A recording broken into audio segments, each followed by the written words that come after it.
They're a 3-8 team after they lose their next game at Washington.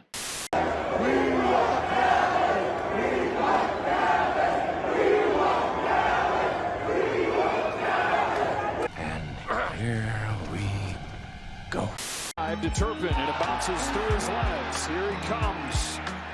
Devontae Turpin spinning three. Here he goes. Fastest man in the NFL. Devontae Turpin takes it all the way. Touchdown Dallas. That boy is good. Goes straight ahead this time, and it's picked up, and that'll put the nail in the coffin. End-to-end Wanye Thomas. That boy is good. How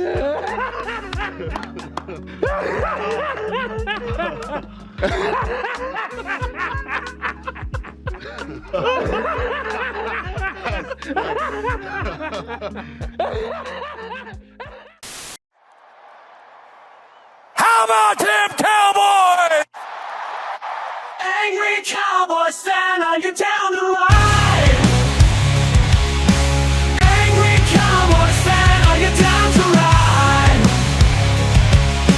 Drop a like on the video, go ahead and subscribe. What's going on, Cowboys Nation and Angry Cowboys fans around the world? Y'all know who it is. It's your man, the Angry Cowboys Fan. And hey, we're here. Victory Monday. Yes, we get to finally say we are here on Victory Monday, where the Dallas Cowboys were able to upset, and I'm talking about upset, the Washington Commanders 34-26. And I'll tell you, Cowboys Nation, I'm a bit torn. I'm a bit torn at the fact that a part of me was Team Tank, but a huge part of me wanted to go into this Washington Commanders game and beat Dan Quinn and beat Dante Fowler Jr. and beat all the guys that Dan Quinn took from the Dallas Cowboys over to the Washington Commanders when he got the head coaching position. I also wanted to stick it where it hurts to the Washington Commanders, and we were able to do that. And you know, the petty part of me, I really wanted to just rub it into them Washington Commanders fans, because y'all remember that video. Y'all remember that TikTok. Every Dallas Cowboys content creator has put that TikTok out in the ether, and y'all know me on TikTok. If you're following me over on TikTok, I had to do it as well. Whenever Wanye Thomas recovered that onside kick and ran it back for a touchdown, I was already looking for that clip to go ahead and play for the Washington Commanders. You wanted Dallas. We want Dallas. We want Dallas. You got Dallas. Oh, man, I apologize that I wasn't available for you guys to go live with Sports Junkie yesterday to cover this win for the Dallas Cowboys, but I had some other situations that I had to go and tend to, had some friends I had to hang out with during the game, so I apologize for that. But I'm here on Victory Monday to talk about the victory with Cowboys Nation. That's what I'm talking about. But the first half of that game was nothing to speak about. I was getting extremely frustrated for the simple fact that our defense, it kept getting stops. Our defense limited the Washington Commanders offense, limited them to 3 points in the half. I mean, their defense did the exact same thing, but hey, they were playing our second string players. They were playing our second string quarterback. Then finally in the third quarter, we were able to score our first touchdown. Everybody see the wind whenever it came to kicking field goals and extra points? The wind over in Washington was crazy. But it wasn't until the fourth quarter where both offenses exploded and was able to generate 41 points amongst both of the teams in the fourth quarter alone. That's record-breaking, Cowboys Nation. But I also want to talk about the fact of Cooper Rush. Good job, Cooper Rush. 24 for 32, 247 yards, 2 touchdowns, no interceptions. Cooper Rush came in and did his job. He did what he was supposed to do, and that was get a dub for the Dallas Cowboys, even though he is the backup quarterback. Contrary to popular beliefs, backup quarterbacks don't come in the game to lose the game. They come in the game to win the game. And we were missing a number of players. Obviously, DeMarcus Lawrence on the defensive side of the ball. Brendan Cooks wasn't available for us. Trayvon Diggs wasn't there. So we had to do all of this, like I said, with backup players, and we were able to get it done. I mean, we were able to secure Jaden Daniels. We were able to secure his running. He had 74 yards rushing and 1 touchdown, but with Austin Eckler and McNichols, we were able to hold their running backs to 22 yards apiece. 44 yards rushing for them if you do not count Jaden Daniels. That's pretty good for the Dallas Cowboys defense. That's pretty good for Mike Zimmer's scheme. I know there was a lot of Cowboys fans out there that was saying that we should get rid of Mike Zimmer, but it's situations like this. It's games like this that makes me tell Cowboys Nation to just pump the brakes a little bit. Pump the brakes a little bit when it comes to Mike Zimmer and his scheme. This is only year 1. Give this man a chance. Also, a person that I want you to give a chance, and I hope that the Dallas Cowboys sign to a long-term contract, is my man, Rico Dowdle. Rico Dowdle had 19 attempts for 86 yards. There's going to be a time during this season where Rico Dowdle busts that 100-yard mark, and I hope to see it, Cowboys Nation. Our receiving was pretty good. Luke Schoonmaker finally stepped up and did his job. He finally stepped up and was able to get a touchdown in this game. He had 55 yards, 4 targets, 3 attempts. Luke Schoonmaker, he's looking all right. Something that he does have to work on is his blocking, is sealing the edges, especially in situations where you're doing a jet sweep with CeeDee Lamb. You remember that jet sweep that he was stopped on? That was due to Luke Schoonmaker not securing the edge. So Schoonmaker, we need you to secure the edge when it comes to situations like that, because you know Mike McCarthy is going to run a jet sweep whenever it's 3rd and 1. But Cowboys Nation, one player, I feel that if the Dallas Cowboys want to blow it up and get rid of different players, but keep certain players, one player I really think you should keep is Cavante Turpin. I said this last week whenever he had that quick slant into the middle that he took it to the crib for a touchdown. Cavante Turpin is that replacement for Brandon Cooks that will be able to take off the top of the defense, and we will be able to continue to be a deep threat in the passing game even if we don't have Brandon Cooks available on this team. We have Cavante Turpin. But one thing during that game that kind of irritated me was the fact that it was close to the end and the Washington Commanders had the ball and they threw it to McLaurin, and McLaurin got, an 85-yard touchdown.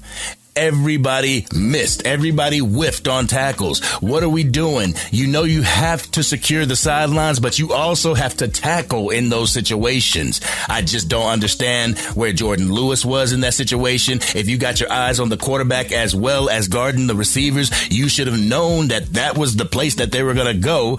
But that's neither here nor there. We were able to secure the victory.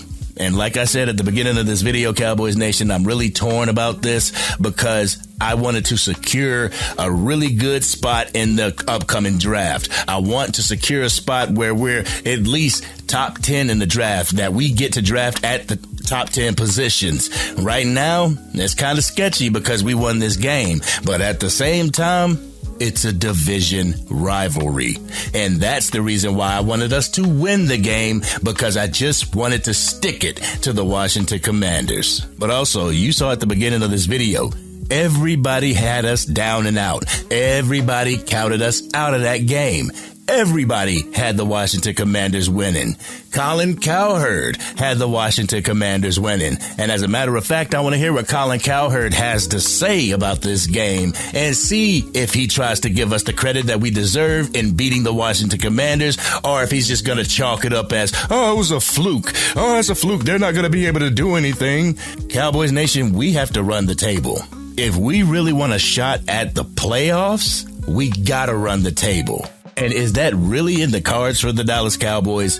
Do you really think that the Dallas Cowboys can take this win and build off of it? Take this win, take this momentum, and go into the rest of the regular season winning. Can we do that, Cowboys Nation? Because if we can't do that, if we can't beat Philadelphia in Philadelphia, if we can't beat the Tampa Bay Buccaneers, if we can't beat the Cincinnati Bengals, why are we trying so hard to do so? Why aren't we trying hard to secure that draft spot? This is the reason why I'm so torn, Cowboys Nation. But how do you guys feel about it? Let me know in the comments section.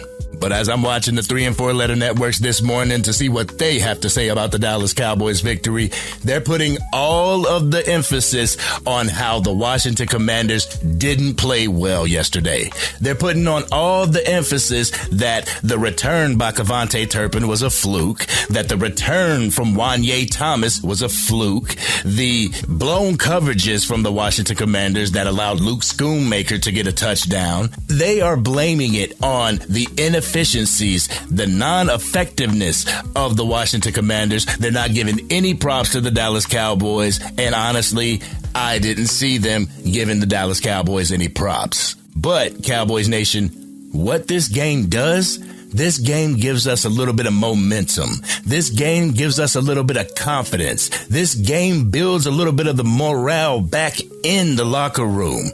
I mean, is Mike McCarthy's job secure? You know, I've gone on record about a month ago saying that they're going to give him another 1-year extension. But hey, I know there's a lot of people that's saying that now, but it gives us a lot of confidence going into the rest of this regular season that if we're not going to give up, if we are going to continue to try to get into the playoffs, that we have what it takes to beat teams that are over 500. We have what it takes to give a fight to teams that are over 500. Do we have what it takes to make it to an NFC championship or to a Super Bowl? I don't know, Cowboys Nation.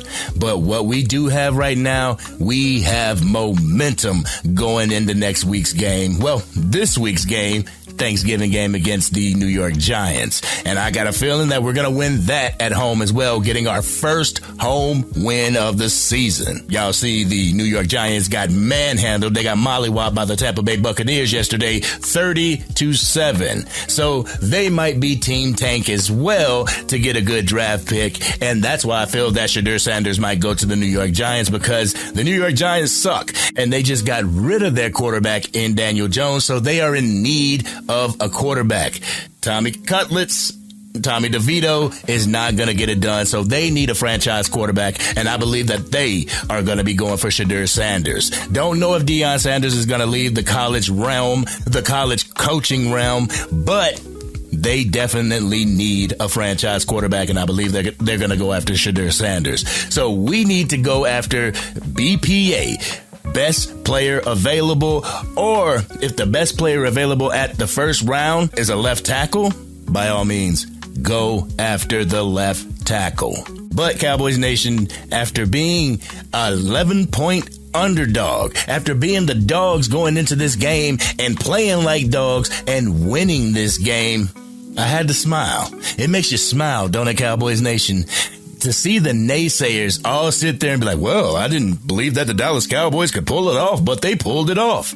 It makes you smile. But one thing that this does do, Cowboys Nation, you're going to see a lot of Dallas Cowboys fans who don't like Dak Prescott say that Cooper Rush can get it done. Cooper Rush can lead us. Cooper Rush can do this, that, and the third.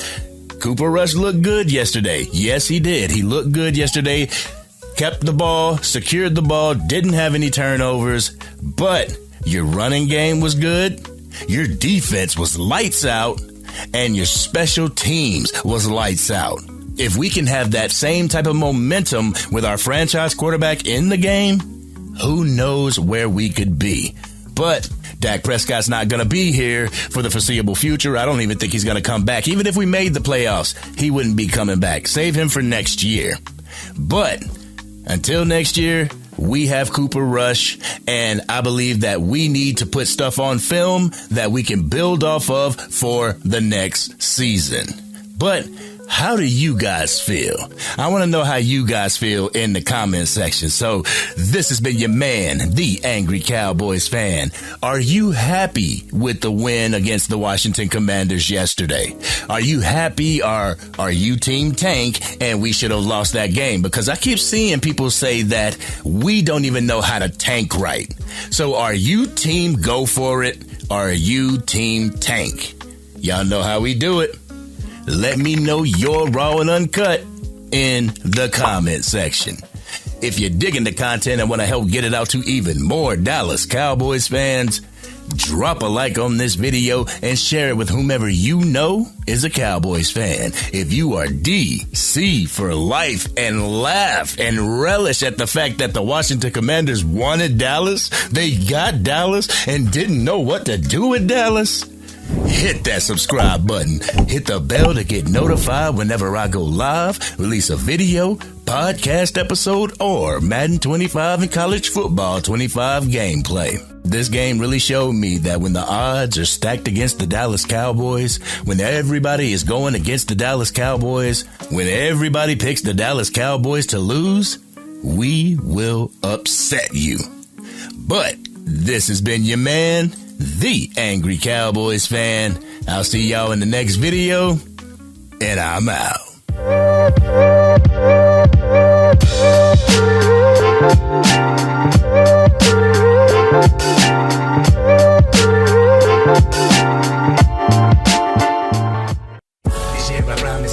Dang, Angry Cowboys fan, you done made it through the entire video. But if you want more content, you can definitely go to this video right here. Or if you want the latest episode of the Angry Cowboys Fan podcast, you can go right here. But whatever you do, like, share, and subscribe to the channel, but remain DC for life.